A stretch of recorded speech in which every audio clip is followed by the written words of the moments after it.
नमस्कार दोस्तों, स्वागत है आपका सरसुंदरम एकेडमी की ऑनलाइन क्लासेस पे। हम लोग मध्य प्रदेश लोक सेवा आयोग के मेंस के सेकंड पेपर का अध्ययन कर रहे हैं। ठीक है, सेकंड पेपर के पार्ट बी का आज का जो वीडियो होगा, अभी तक हम लोगों ने शिक्षा से संबंधित मुद्दे देखे हैं। आज का जो वीडियो होगा वो दो टॉपिक है, टॉपिक एक ही है, दो खंड है उसका। लेकिन मैं आपको पहले ये बता दूं कि किस टॉपिक का नाम क्या है। तो देखिए, जो हमारा एक पहला टॉपिक है वो है विभिन्न वर्गों से संबंधित मुद्दे। ठीक है, और दूसरा जो टॉपिक है, इन्हीं वर्गों से संबंधित सरकारी नीतियाँ या योजनाएं। ठीक है, तो इनको हम लोग पूरा करने की कोशिश आज के वीडियो में करेंगे। ठीक है, ये डिस्कस करें उसके पहले मैं एक बहुत ही महत्वपूर्ण सूचना देना चाहता हूँ सभी उन लोगों को जो 2019 का मेंस लिखेंगे। उनके लिए हमारे पास एक बहुत ही बेहतर प्लान है, उस प्लान का डिस्कस कर लेते हैं, फिर बात करते हैं। ठीक है, देखिए, MPPSC के चौथा पेपर, पांचवा पेपर, छठा पेपर, इंटरव्यू और साइंस टेक्नोलॉजी इकोनॉमिक्स, मतलब तीसरा पेपर। पहला पेपर, चौथा पेपर 200 नंबर का, पांचवा पेपर 200 नंबर का और छठा पेपर 100 नंबर का, इंटरव्यू 175 नंबर का और साइंस टेक्नोलॉजी तीसरा पेपर 300 नंबर का। ठीक है, ये 4, 1, 2, 3, 4, 5, 6, इन 6 चीज़ों पर यदि आप पकड़ बना लेते हैं, बाकी 2 पेपर क्यों छोड़ रहा हूँ, पहला और दूसरा, उसकी भी बात करूँगा। छोड़ नहीं रहा हूँ कि पढ़ना नहीं है, बस यहाँ पे नहीं ले रहा हूँ। इन दोनों का सिलेबस बहुत ही लंबी है, इनको पढ़ने में टाइम ज़्यादा लगेगा। मैं किन के लिए बात कर रहा हूँ, जो 2019 को मेंस देंगे। ठीक है, उनके लिए मैं ये बता रहा हूँ कि चौथा पेपर, पांचवा पेपर, छठा पेपर, इंटरव्यू को यहाँ से निकाल दें, कोई दिक्कत नहीं है, इसलिए रखा हूँ ताकि आपकी मेरिट अच्छी बन जाए। ठीक है, मैं तैयारी करा सकता हूँ, इसलिए भी रखा हूँ। ठीक है, तो साइंस टेक्नोलॉजी और इकोनॉमिक्स, यदि ये इतना पेपर हम लोग देख लेते हैं, 2, 2, 4, 1, 500 का ये, 175 का ये, ठीक है, और 300 नंबर का ये। ठीक है, 5, 3, 8, 9, 975 नंबर इंटरव्यू सहित, इंटरव्यू को निकाल दो तो 800 नंबर। ठीक है, 800 नंबर की तैयारी बहुत ही ईजिली तरीके से आप मेंस के लिए, ये जो 2019 का मेंस हो रहा है उसके लिए कर लेंगे, और इनकी जो पूर्व तैयारी किए होंगे या इनसे रिलेटेड जो मुद्दे होंगे उनको भी डिस्कस कर लेंगे, तो बड़े आराम से मेंस का सिलेबस निकल जाएगा। ये एक स्ट्रैटेजी है, इस स्ट्रैटेजी पे हम लोग काम करने वाले हैं। ठीक है ना। दूसरी बात, मैं रीवा के जो लोकल हैं या जो रीवा आ सकते हैं उनकी बात करूंगा। एक ऐसा बैच प्लान कर रहा हूं अभी, मतलब जुलाई में ही। ठीक है, जो टॉप 10 लोगों का बैच होगा।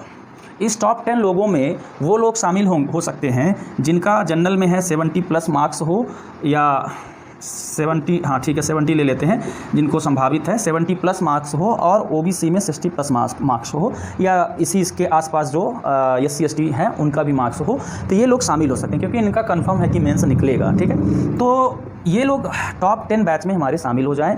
टॉप 10 बैच का उद्देश्य होगा हमारा टॉप रैंक लाना।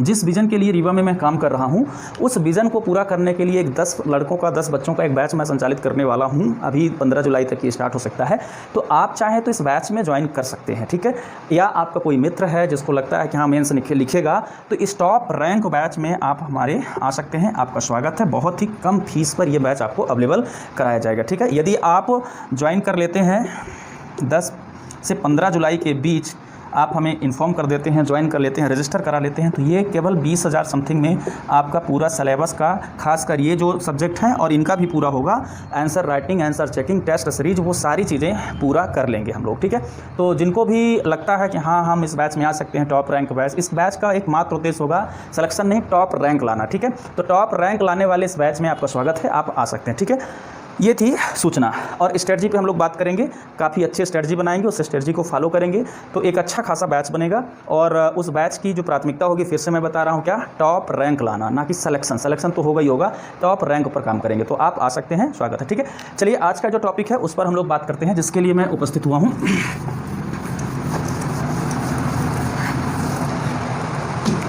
देखिए, तो जैसा कि मैंने बताया कि टॉपिक नंबर 5 आपका जो है विभिन्न वर्गों से संबंधित मुद्दे। ठीक है, अब नहीं लिख रहा हूँ, बार बार टाइम लगता है। विभिन्न वर्गों से संबंधित मुद्दे आप लोग लिखते हो तो लिख लेंगे। ठीक है, इसको हम लोग डिस्कस करेंगे, और इनसे संबंधित जो सरकारी नीतियाँ हैं इनको कैसे पढ़ना है इस पर हम लोग बात करेंगे। लेकिन एक जो कॉन्सेप्ट होती है, जो इनका कॉन्सेप्ट है, उस कॉन्सेप्ट का डिस्कशन हम लोग को कर लेना है, और एक बढ़िया अच्छा खासा कॉन्सेप्ट बिल्ड करते हैं, कॉन्सेप्ट बनाते हैं, ताकि इनके आने वाले प्रश्नों को आप लिख सकें। ठीक है, वो क्लास मैं शुरू कर रहा हूँ। ठीक है, तो विभिन्न वर्गों से संबंधित मुद्दों में जाने से पहले बता दूं कि वर्ग कौन कौन से हैं। इन वर्गों को एक नाम दिया गया वंचित वर्ग। ठीक, गरीब नहीं लिखा है, कमज़ोर भी नहीं लिखा है, इनको जो नाम दे रहे हैं वो क्या है, वंचित वर्ग। देखिए, हम मुद्दों का डिस्कशन उनके बारे में करेंगे जो वंचित हैं, ठीक है ना। अच्छा, वंचित कौन है? वंचित ऐसे समुदाय जो मुख्य धारा से कटे हैं, उनको क्या कहेंगे हम लोग? वंचित कहेंगे। मुख्य धारा में नहीं है तो कहाँ है वो हाशिए पर हैं। तो हाशिए पे जो समुदाय हैं उन समुदाय को हम लोग क्या कहते हैं? वंचित समुदाय। और क्या किसको कहेंगे? ऐसे समुदाय या वर्ग जो अपनी ज़रूरतें आसानी से पूरा नहीं कर पा रहे हैं।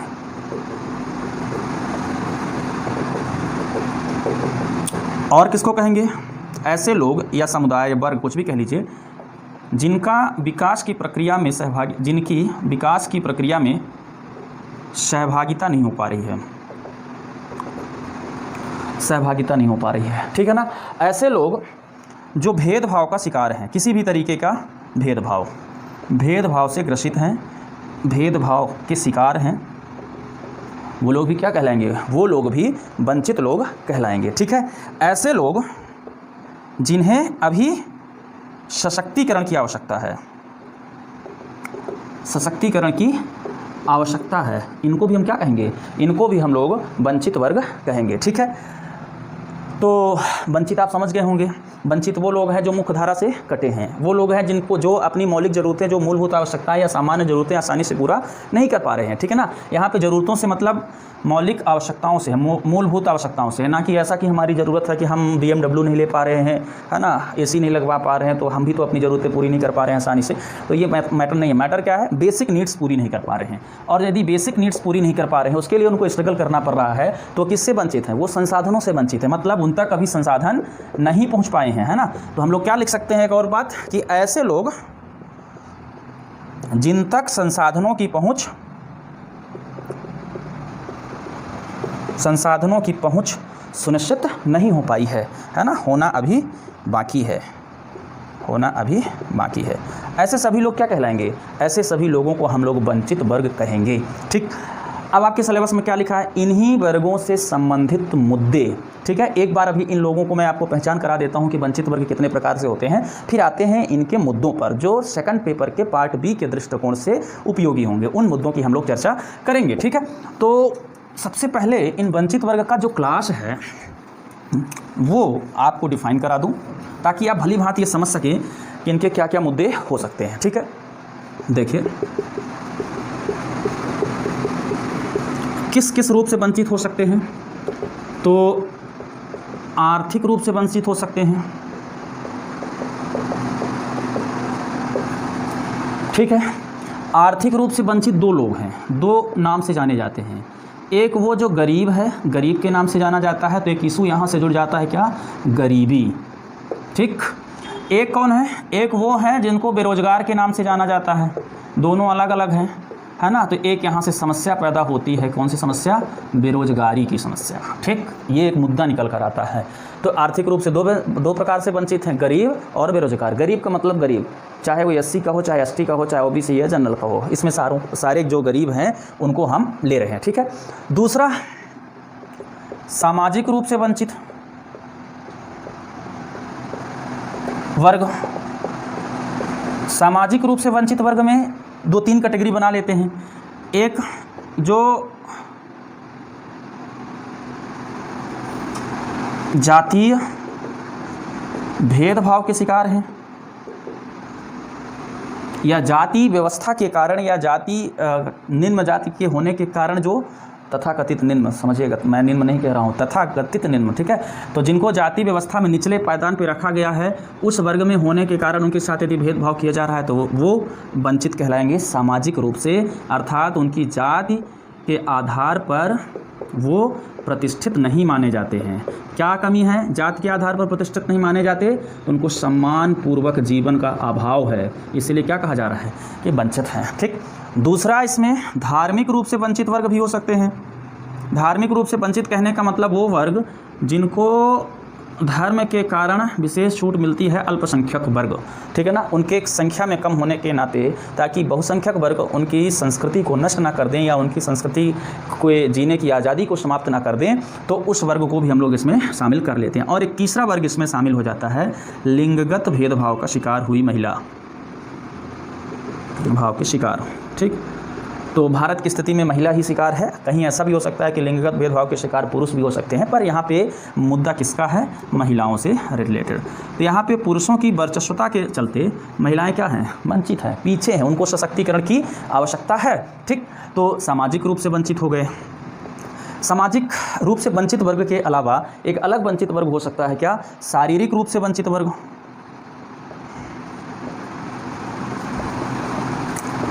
शारीरिक रूप से वंचित वर्ग, इस वर्ग में कौन आएगा, इस वर्ग में वो आएंगे जो दिव्यांग लोग हैं, विकलांग जिनको कहे, है ना, या विक्षिप्त भी आ सकते हैं, लेकिन फिलहाल समस्या विक्षिप्तों की नहीं है, या विक्षिप्त मानसिक रूप से वंचित कहलाए जा सकते हैं, ठीक है। और कौन आ सकता है, और वृद्ध जन आ सकते हैं, वृद्ध जन, या इन दोनों को एक साथ कहा जा सकता है क्या, निःशक्त जन। निःशक्त जन वो निर्भर जो अपने शारीरिक एक्टिविटी से अपनी कमाई नहीं कर सकते हैं, उसमें वृद्धजन और निःशक्त जन आएंगे, या विकलांग या दिव्यांग लोग आएंगे, ठीक है। ये शारीरिक रूप से वंचित हो गया। फिर कौन से वंचित हैं, फिर वंचित है जो विकास परियोजनाओं के कारण विस्थापित हुए हैं, परियोजनाओं, नगरीकरण आदि के कारण विस्थापित वर्ग हैं। ये भी किस में है, ये वंचित है। कैसे वंचित हैं ये लोग आवास से वंचित हैं। इनको क्या किया गया है, जैसे मान लेते हैं कि कहीं झुंगी झोपड़ी स्लम बस्ती वाले लोग हैं, वो बना के रहने लगते हैं, फिर विकास परियोजनाएं, रोड चौड़ी करना होता है या रेलवे बनाना होता है या कोई पार्क बनाना होता है, तो इनको हटा देते हैं, तो इनके पास आवास की समस्या होती है। पाँचवा, अन्य वंचित वर्ग हो जाएंगे। अन्य वंचित वर्ग में कौन से, जैसे शिक्षा से वंचित बालक बालिका, शिक्षा से वंचित बालिकाएं और बालक, ठीक है। इसी प्रकार से ये जो शिक्षा से वंचित बालक और बालिकाएं हैं, तो इनसे संबंधित जो मुद्दा उठता है, क्या मुद्दा उठता है, बाल श्रम का मुद्दा उठता है।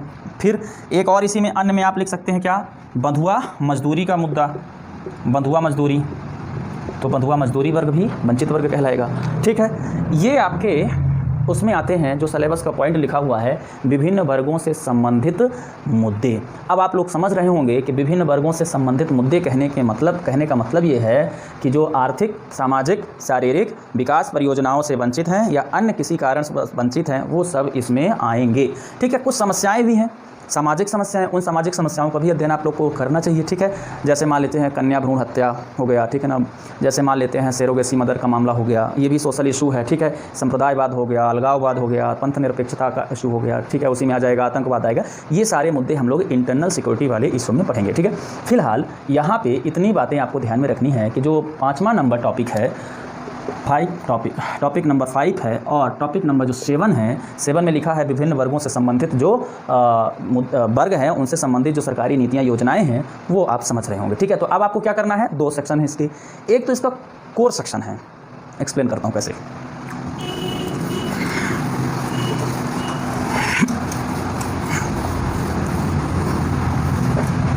देखिए, कुछ इशू निकल कर आ रहे हैं, उन इशू को हम लोग यहाँ पे लिखेंगे। एक इशू क्या निकल कर आ रहा है, गरीबी, दूसरा बेरोजगारी। ये दोनों किससे संबंधित है, आर्थिक वाले से। सामाजिक वाले से क्या निकल कर आ रहा है, सामाजिक वाले से निकल कर आ रहा है वंचित, SC ST OBC की समस्याएं, ठीक है ना, ये निकल कर आ रहा है यहाँ से। फिर क्या निकल कर आ रहा है, सामाजिक रूप में, सामाजिक से ही महिलाओं से संबंधित मुद्दे, ठीक है। महिलाओं से संबंधित मुद्दे मतलब लिंगगत भेदभाव, ठीक है ना। इसमें एक और कलम बना लेते हैं, अल्पसंख्यकों वाला, ठीक है। फिर शारीरिक रूप से क्या निकल के आ रहे हैं, शारीरिक रूप से निकल कर आ रहे हैं दिव्यांग जनों की समस्या, ठीक है ना। फिर अन्य में क्या निकल कर आ रहे हैं, अन्य से निकल कर आ रहा है आपका बाल श्रम की समस्या, बंधुआ मजदूरी की समस्या, ठीक है, बालकों की शिक्षा ना ले पाने के समस्या। एक और चीज़ थी जो छूट गया, वंचितों की समस्या, विस्थापितों की समस्या, विस्थापितों की समस्या, ठीक। ये इतने इशू इस टॉपिक में आपको पढ़ना है। फिर गरीबी निवारण के लिए क्या चलाई जा रही योजनाएं, टॉपिक नंबर 7 में। फिर इसी प्रकार से बेरोजगारी निवारण के लिए चलाई जा रही योजनाएं, ऐसे ही इन वर्गों के उत्थान के लिए चलाई जा रही योजनाएं और नीतियां, सरकार के प्रयास, महिलाओं से संबंधित, महिला सशक्तिकरण से संबंधित योजनाएं, नीतियां, प्रयास, दिव्यांगजनों के लिए चलाई जा रही योजनाएं, नीतियां, प्रयास, ठीक है ना। बाल श्रम, मधुआ मजदूरी और बालकों के जो शिक्षा छोड़ने से संबंध में जो सरकारी नीतियां हैं वो, ठीक है ना। और विस्थापितों की समस्या के निवारण के लिए चलाई जा रही योजनाएं। तो एक साइड आप क्या पढ़ेंगे, एक साइड आप इनसे संबंधित मुद्दों को जानेंगे, दूसरी साइड क्या पढ़ेंगे, दूसरी साइड आप समझेंगे कि इनके विकास के लिए या इनकी समस्याओं के निवारण के लिए कौन कौन सी योजनाओं का संचालन किया जा रहा है। चलिए एक बात और बताता हूं आपको। देखिए, एक कॉलम गरीब का है, दूसरा कॉलम एससी का है, तीसरा कॉलम एसटी का है, चौथा कॉलम ओबीसी का है, पांचवा कॉलम जो है तो अल्पसंख्यक का है, छठा कॉलम बच्चों का है, नहीं अभी महिलाओं का है, सातवां बच्चों का है, आठवां विस्थापितों का है, नौवां वृद्धजनों का है, 10वां दिव्यांगों का है। चलिए दिव्यांग पहले लिख लेते हैं, और 10वां वृद्धजनों का है। क्यों ये बता रहा हूँ, गरीब कौन, एक कॉलम यहाँ पे छूट गया है बच्चों, उसको भी हम लोग पूरा यहीं पे लिख लेते हैं, बेरोजगारों का, बेरोजगार, ठीक। गरीब कौन, गरीबी क्या, गरीबी के कारण क्या, गरीबी का निवारण कैसे, गरीबी क्या है ना, गरीबी के कारण, कारण के बाद निर्धारण कैसे, फिर निर्धारण के बाद निवारण कैसे, और गरीबी का प्रभाव क्या। ये सारी चीज़ें इकोनॉमी वाले सेक्शन में पढ़ना है। गरीबी क्या है, गरीबी के कारण क्या है, गरीबी का निर्धारण कैसे करते हैं, गरीबी का निवारण कैसे करेंगे, गरीबी निवारण के लिए सरकार द्वारा चलाई जा रही योजना, ये आपको टॉपिक नंबर 7 में यहीं पढ़ना है, ठीक है।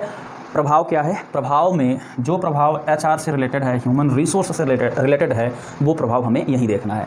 दरअसल जिस पेपर को हम लोग पढ़ रहे हैं P2B, इस पेपर में सोशल इशू, सोशल सेक्टर हैं ह्यूमन रिसोर्स के प्रोस्पेक्ट में, मतलब हमें मानव संसाधन को ध्यान में रखते हुए सोशल इशू को पढ़ना है।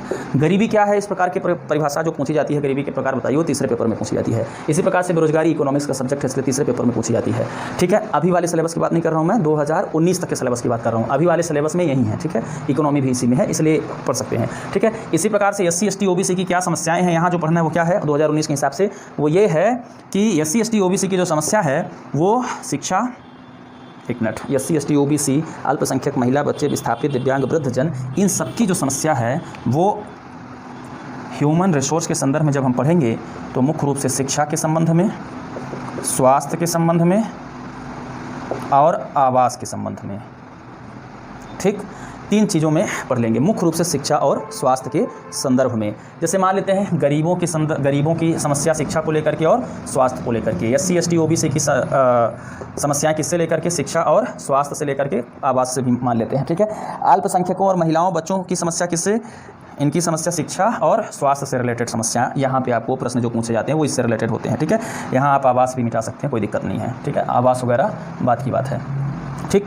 दूसरा, विस्थापितों की समस्या में विस्थापित बच्चे जो हैं उनकी समस्या, दिव्यांगों की समस्या शिक्षा स्वास्थ्य को लेकर के, और वृद्धजनों की समस्या स्वास्थ्य को लेकर के। तो इस पेपर में, इस पेपर की जो मांग है वो ये है, अब PSC में पूछ ले कि गरीबी का निर्धारण कैसा होता है, सेकंड पेपर में तो कोई अजूबा नहीं होगा, लेकिन गरीबी का निर्धारण कैसे होता है ये इकोनॉमी का विषय है। उसमें आप पढ़ते हैं कि गरीबी क्या है, गरीबी के निर्धारण के संदर्भ में जो समितियाँ बनी हैं उनके बारे में पढ़ते हैं, है ना, जो उनके सूचकांक मापक हैं उनके बारे में पढ़ते हैं, तो वो वहाँ का विषय है, ठीक है। लेकिन यहाँ का जो विषय है वो शिक्षा, स्वास्थ्य और आवास हल्का फुल्का ले सकते हैं, क्योंकि आवास का संबंध मानव संसाधन से हो सकता है, स्वच्छ आवास होना चाहिए, तो स्वच्छ आवास का संबंध स्वास्थ्य से हो सकता है, इसलिए मैं जोड़ रहा हूँ। इसी टॉपिक से रिलेटेड इनके मुद्दे को हम लोग को इसमें पढ़ना है, ठीक है। तो यदि हम लोग गरीबों की शिक्षा स्वास्थ्य संबंधित योजना पढ़ लें, और वो योजना किस लिए चलाई जा रही है, पढ़ने का तरीका बता दे रहा हूँ। जैसे मान लेते हैं, इन सबको आप कैसे पढ़ेंगे, इन सबको आप ऐसे पढ़ेंगे, गरीबी दूर करने के लिए योजना, जितनी योजनाएं ऐसी हैं जो गरीबों की समस्याओं के निवारण के लिए हैं, इस योजना का जो उद्देश्य होगा उसका उल्टा कर दीजिए, ठीक है। उद्देश्य है गरीबी गरीबों को खाद्यान्न पहुंचाना, मान लेते हैं थोड़ी देर के लिए, ठीक। इसका मतलब गरीबों की एक समस्या किसकी है? खाद्य सुरक्षा की समस्या है, ठीक है। फिर मान लेते हैं इसका दूसरा उद्देश्य है गरीबों को निःशुल्क भोजन प्रदान करना, ठीक है ना, जैसे राम रोटी योजना टाइप की कोई योजना हो तो इसका मतलब गरीब ऐसे हैं जो भोजन की उपलब्धता उनको नहीं हो पाती, इनकी क्या समस्या है? इनकी ये समस्या है। तो आप क्या करेंगे? योजना के उद्देश्य से इनकी समस्या को समझना सीखिए। जब कोई परियोजना पढ़ेंगे, जब कोई नीति पढ़ेंगे, जब कोई पॉलिसी पढ़ेंगे तो उस पॉलिसी के साथ उद्देश्य दिया है, उस उद्देश्य क्या है? जो समस्या थी उसको दूर करना। तो इसका मतलब उसी उद्देश्य में समस्या छुपी हुई है। तो आप उस उद्देश्य को पढ़ लीजिए और उसके साथ साथ समस्या अपने आप डिराइव कर लीजिए, तो आपका बहुत टाइम बच जाएगा, ठीक है। ये स्मार्ट वर्क है। स्मार्टली जब आप वर्क करेंगे तो इस प्रकार से हो जाएगा। अब आपको इस प्रकार की कोई बुक मिल जाए और उस बुक में आप इस प्रकार के कोई इशू पा जाएँ कि ऐसी अल्पसंख्यकों से संबंधित नीतियाँ, महिलाओं से संबंधित नीतियाँ, तो निश्चित रूप से आप वो सारी योजना और उनकी समस्याएं एक साथ कंप्लीट कर लेंगे। टॉपिक नंबर 5 और टॉपिक नंबर 7 एक साथ कंप्लीट हो जाएगा, ठीक है। आप मार्केट में तलाशने की कोशिश करिएगा, ऐसी कोई किताब है जो मिल जाएगी, जो पॉलिसी नीतियों से संबंधित हो, मैगजीन कोई मिल जाती है तो उनसे पढ़िए। मैं बीच बीच में जो महत्वपूर्ण होगा उससे संबंधित जो इशू आएंगे वो हम लोग चर्चा करते रहेंगे। आज एक बात मैं और कर देता हूँ कि जो इनकी बेसिक समस्याएं हैं, जो सबकी समस्या है, वो सबकी समस्या क्या हो सकती है और उनका एक कॉमन निवारण क्या हो सकता है, वो मैं यहाँ पे डिस्कस कर दे रहा हूँ। तो आपका जो बेस है वो मजबूत हो जाएगा, ठीक है ना। तथ्य के जो ज़रूरत होगी वो तथ्य आप इसमें डाल लेंगे योजनाओं के माध्यम से, ठीक है। तो देखिए, एससी हो, एसटी हो, इनको एक कैटेगरी में रख लीजिए। ओबीसी की समस्याएं थोड़ा उतनी ज़्यादा नहीं है जितनी एससी एसटी की है, ठीक है। यहीं से शुरू कर रहे हैं, नहीं गरीब ले लेते हैं, पहले गरीब लिखे हैं। तो गरीब की जो समस्या शिक्षा से संबंधित समस्या हो, है ना। एक गरीब मान लेते हैं ए है, ठीक, इसके 4 बच्चे हैं, इसके पास आय का साधन नहीं है, बीपीएल में आ रहा है, ठीक है। आय के साधन न होने के कारण ये क्या करेगा? अपने बच्चों को स्कूल नहीं भेज पाएगा। अब ये बच्चा स्कूल नहीं जाएगा तो क्या करेगा? ये बच्चा स्कूल नहीं जाएगा तो बाल मजदूरी करेगा, है ना। तो एक समस्या यहीं से निकल कर के आ गई, बाल मजदूरी। ये व्यक्ति गरीब है तो हो सकता है कि क्या कहीं ऐसी जगह, हालांकि बधुआ मजदूरी समाप्त हो गई है, कहीं है नहीं, बधुआ मजदूरी टाइप के रोजगार हो सकते हैं, बधुआ मजदूर के रूप में काम कर रहा हो। चलिए, बेसिक समस्या हो गई इसकी शिक्षा से। अच्छा, मान लेते हैं कितना व्यक्ति गरीब नहीं है, वो थोड़ा सरकारी प्रयास कर ले भी, सरकारी स्कूल में पढ़ाने के लिए भेज दे, तो बच्चे के पास क्या समस्या है? बच्चे के पास ये समस्या है कि सरकारी स्कूल में कक्षा 1, कक्षा 2, कक्षा 3, कक्षा 4, कक्षा 5 तक वो पढ़ लेगा और जैसे ही वो 14 साल का होगा कमाने निकल जाएगा, ठीक। तो यहाँ से एक समस्या क्या निकल कर आ रही है? यहाँ से एक समस्या निकल कर आ रही है शाला त्यागने की प्रवृत्ति, शाला छोड़ने की प्रवृत्ति, ठीक है ना। एक टॉपिक आपके सिलेबस में है बालिकाओं से शिक्षा संबंधित मुद्दे, तो यहाँ पे आप बालिका को रख लीजिए। गरीब बालिका क्या है? गरीब बालिका ज़्यादा से ज़्यादा 5वीं तक पढ़ेगी, नहीं तो नहीं पढ़ेगी, घर के काम में संलग्न रहेगी, ठीक है। तो घर के काम करेगी, स्कूल नहीं जा पाएगी। तो गरीबी सबसे बड़ा ऑब्स्ट्रेकल है, बाधा है, किसके लिए? शिक्षा के लिए। गरीबी न केवल उस पीढ़ी को पीछे धकेलती है जिस पीढ़ी में लोग गरीब हैं, बल्कि उनकी 2-4 पीढ़ियों को पीछे धकेलने का काम करती है। तो ये बच्चा नहीं पढ़ पाएगा या ये बालिका नहीं पढ़ पाएगी, तो इस बालिका के ना पढ़ पाने के कारण क्या होगा? इस बालिका के ना पढ़ पाने के कारण इसकी जल्दी शादी हो जाएगी, मतलब बाल विवाह हो जाएगी, इसका भी बाल विवाह हो सकता है, ठीक है, बाल विवाह हो जाएगी। कम उम्र में क्या? कम उम्र में ये माँ बनेगी, कम उम्र में ये जो माँ बनेगी, और एक बात और यहाँ से ले लेते हैं, पोषण आवश्यकता भी इनकी पूर्ति नहीं हो पाती, और कम उम्र में यदि माँ बनेगी तो इनके होने वाले बच्चे भी क्या होंगे? कुपोषित होंगे। फिर ये बच्चे, ये माँ शिक्षित नहीं है तो स्वास्थ्य संबंधित आवश्यकताओं को ये माँ नहीं समझ सकती है, तो क्या करेंगे? इनके भी बच्चे कुपोषित, फिर ये भी नहीं पढ़ पाए तो अगली पीढ़ी भी कुपोषित। तो गरीबी एक ऐसा कलंक है जो सिर्फ उस पीढ़ी को ही नहीं बल्कि उसके आने वाली पीढ़ियों को भी समाप्त करती है। तो शिक्षा से कोसों दूर ले जाती है, शिक्षा में बाधा उत्पन्न करती है। एक सबसे बड़ा जो कारण है वो क्या है? गरीबी। इसका उल्टा कर लीजिए, गरीबी निवारण के उपाय बता दीजिए आप। गरीबी निवारण के जैसे उपाय बताएंगे सरकार को प्रयास करना चाहिए। मिड डे मील योजना इसीलिए लाई गई कि जो गरीब घर के बच्चे हैं, खाना नहीं खा पाते, भूखे स्कूल जाते हैं, उनको कुपोषण की ज़रूरतें पूरी हो जाएंगी तो वो स्कूल तक पहुँचेंगे, ठीक है। बहुत सारी तमाम योजनाओं के माध्यम से बच्चों का प्रवेश दिलाया जा रहा है, बच्चों को प्रेरित किया जा रहा है, स्कॉलरशिप दी जा रही है, गणवेश मीन्स ड्रेस दिया जा रहा है, तो बहुत सारी ज़रूरतें सरकार पूरी कर रही है। इन्हीं से रिलेटेड आप योजना देख लीजिए। मतलब गरीब परिवारों के बच्चों को शिक्षा से संबंधित क्या क्या सुविधाएं सरकार बांट रही है। गरीब परिवार किनको मानेंगे आप? जो बीपीएल से नीचे हैं, ठीक है, बीपीएल या बीपीएल से नीचे हैं तो इनको आप मान लीजिए। ठीक है, अब इसका निर्धारण कैसे होता है बीपीएल, ये आपको बताएंगे इकोनॉमिक्स में। ठीक है, वहाँ आप सीखेंगे कि बीपीएल का क्या मतलब होता है, बीपीएल का निर्धारण कैसे होता है, कॉमन जितना जानते हैं। तो एक बीपीएल परिवार को जितनी शिक्षा संबंधित ज़रूरतें मिल रही हैं या नीतियाँ बनाई गई हैं उनको आप पढ़ लेंगे तो आपका ये टॉपिक पूरा हो जाएगा। ठीक है, तो अब आपसे पूछा जाए गरीबी शिक्षा में एक बाधा है, स्पष्ट कीजिए, या गरीबी शिक्षा के लिए सबसे बड़ा बाधा है, सबसे बड़ी बाधा है, तो आप क्या करेंगे, आप शुरू करेंगे कहाँ से, गरीब की कॉमन समस्याओं से, कि गरीब के पास सबसे बड़ा संकट होता है, उसकी ज़रूरतें पूरी नहीं होती। अब जब ज़रूरतें पूरी नहीं होती हैं तो शिक्षा तक वो कैसे पहुँचेगा, शिक्षा तो फिर दूसरे नंबर पर आता है, पहले मूलभूत आवश्यक रोटी कपड़ा मकान वाला मुद्दा है, वो मुद्दा पूरा होगा तब तो शिक्षा की ओर ध्यान देंगे। तो सबसे बड़ी ज़रूरत है कि उनका पूरा टाइम, उनका भी, बच्चों का भी दिमाग, मेहनत, कंसंट्रेशन सब किधर होता है, अपनी रोजी रोटी चलाने पर होता है। तो उसके लिए वो काम करेंगे, और जब उसके लिए काम करेंगे तो बच्चों के पढ़ाने की जो प्रवृत्ति है, मनोवृत्ति है, या जो पढ़ाने के लिए जो उनके पास संसाधन की अनुपलब्धता है वो कभी बच्चों को पढ़ाने नहीं देती है। कुछ कोशिश कर भी लें तो फिर इतनी गरीबी होती है कि गरीबी से तंग आकर के बच्चे स्वतः यह निर्णय ले लेते हैं कि वो स्कूल छोड़ देते हैं। इसका व्यवहारिक और बहुत ही प्रैक्टिकल एग्जांपल खुद आप देखिएगा, कुछ गाँवों में देखने को मिलेगा कि बच्चे 5वीं पास होते हैं तो मुंबई, सूरत, पुणे, दिल्ली, नोएडा जैसी जगहों पर कमाने निकल जाते हैं और उनके पढ़ाई के प्रति उनकी रुचि समाप्त हो जाती है। क्यों भाई, यदि उनके परिवार में सब कुछ अच्छा होता, उनके परिवार में पैसा होता, ना प्राइवेट स्कूल में पढ़ाने का होता, तो इतना पैसा तो होता ही कि सरकारी स्कूल में पढ़ते हुए उनके पास पैसे की बाधा ना होती, तो वो बच्चा छोड़ के नहीं जाता और वो अपनी पूरी शिक्षा पूरी करता। एक गरीब जब पूरी शिक्षा पूरी कर लेता है तो गरीबी का जो एक दुष्चक्र है वो उसको तोड़ देता है। जैसे कि वो शिक्षा जैसे ही मिली एक व्यक्ति को तो संभावना, रोजगार की संभावना क्या बढ़ जाती है। अब जब रोजगार की संभावना बढ़ जाती है तो आय की वृद्धि हो जाती है, और जब आय में वृद्धि हो जाती है तो जो स्वास्थ्य सुरक्षा है वो भी बढ़ जाती है। अच्छा आवास होगा, स्वच्छ परिसर होगा, है ना, शौचालय की उपलब्धता होगी, स्वच्छ ईंधन की उपलब्धता होगी। ठीक है, वो सारी उपलब्धता होगी तो उसका स्वास्थ्य भी अच्छा हो जाएगा, और अब उसके बच्चे के पास ये संकट नहीं है कि पैसा नहीं है घर में, कमाने निकल जाए, वो अपने बच्चों को आराम से पढ़ा सकेगा। शेष जो सरकारी नीतियां हैं वो भी उसकी सहायता कर देंगी। अब नीतियों का भी सही तरीके से वो उपयोग लेना सीख जाएगा।